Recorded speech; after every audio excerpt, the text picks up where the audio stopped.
రియాజ్ గారు ఇందాక మనం ధరణి గురించి మాట్లాడుకుంటున్నాం. What is actually the problem with Dharani? అంటే ఒక్కటి మేడం, ఎప్పుడైనా కూడా ఒక చట్టాన్ని చేసినప్పుడు సంస్కరణకి వెసులుబాటు కూడా అవకాశం ఉండాలి. ఇప్పుడు భారత రాజ్యాంగాన్ని దాదాపుగా 100కు పైగా మనం సవరణలు చేసుకున్నాం మనం పరిస్థితులకు అనుగుణంగా. కానీ ధరణి ఎట్లాంటిదంటే చాలా క్లిష్టమైంది.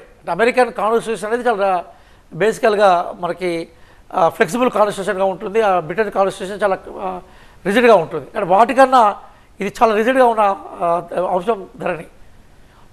సమస్యకు పరిష్కారం లేని విధం. ఇంకొక విషయం ఏంటంటే మేడం, మేము ధరణి గురించి మాట్లాడినప్పుడు ఇవాళ కూడా తహసీల్దార్ సమావేశం జరిగినప్పుడు మురళి లాంటి ఐఏఎస్ ఆఫీసర్లు, మాజీ ఐఏఎస్ ఆఫీసర్లు పార్టిసిపేట్ చేశారు.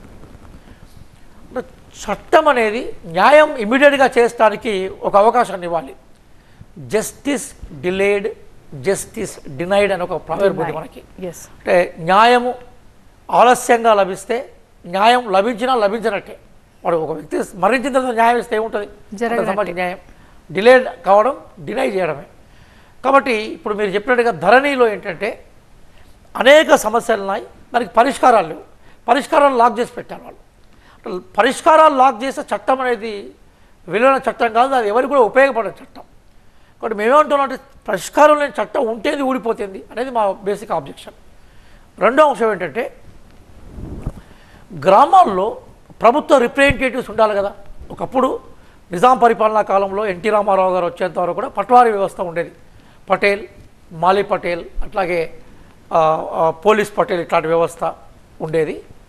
ఇప్పుడు ఆ పట్వారీ వ్యవస్థను ఎన్టీ రామారావు గారు తీసేశారు. మంచిదే. మండల వ్యవస్థ వచ్చిన తర్వాత మనకి విఆర్ఓలు వచ్చారు, మనకి విలేజ్ సెక్రటరీలు వచ్చారు, పంచాయతీ సెక్రటరీలు వచ్చారు. వాళ్ళ విఆర్ఓ వ్యవస్థలో మనం మొత్తం ఆగమనం చేసి వాళ్ళందరూ తీసుకుపోయి ఎక్కడెక్కడో పడేశారు. టోటల్గా తహసీల్దార్ అధికారులను రిస్ట్రిక్ట్ చేశారు. వీళ్ళు గ్రామాలకు పోయే అవకాశం లేకుండా చేసేశారు.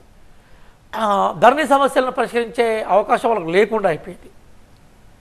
అట్లాగే గ్రామంలో అసలు ప్రభుత్వ ప్రతినిధి ఎవరు అడ్రస్ లేదు అసలుకి. ఈరోజు మేనిఫెస్టోలో మేము ఒక 10 జాబులు క్రియేట్ చేస్తామని చెప్పాం. అంటే ప్రభుత్వానికి జవాబుదారీగా ఉండేది ఒక 10 మంది గ్రామస్థాయి వాలంటీర్లు పనిచేయబోతున్నారు మా దగ్గర. ఓకే, అది గ్రామాలకు తీసుకొచ్చినాక ప్రభుత్వానికి గ్రామాలకు మధ్య ఉండే ఇనుప తెరలు ఏవైతున్నాయో లేదా కూలిపోయిన వంతెనలు మేము రీకన్స్ట్రక్షన్ చేస్తాం మేము. ఓకే, అప్పుడు ప్రజలు నేరుగా మా దగ్గరికి వస్తారు.